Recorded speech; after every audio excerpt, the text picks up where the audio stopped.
তোমার কেমন লাগছে? এটা এরকম করে বলছি কি কেমন লাগছে? ওদের উপরে সোহাগের রান্না তাহলে চমক যতই বলো তুমি ব্লগের মতো রান্না তুমি এবার এসব ডায়েটের আসল কারণটা কি বলো তো শুনি।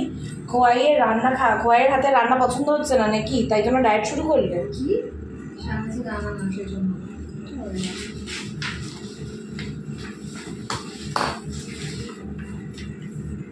পরটা বল।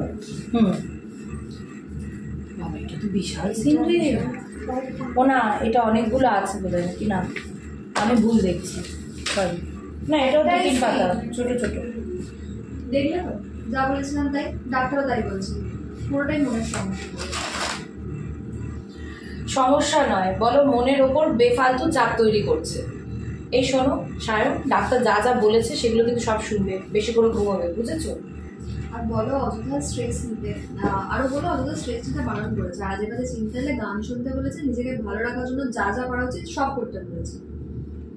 হ্যাঁ, এসব করলেই দেখবে আর মন খারাপ, আর মনে সব খারাপ চিন্তাধারা আসবে না, কোনো ইন্টারেস্ট, কোনো ইনসিকিউরিটিও আসবে না, নিজের প্রতি কনফিডেন্ট থাকবে তুমি, বুঝলে?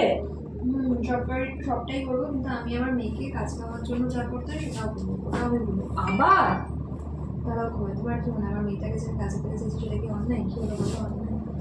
ঠিক আছে বুঝছো?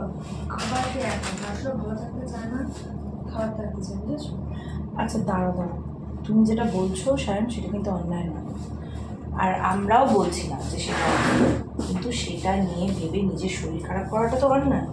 আর তাছাড়া কোপাই এখন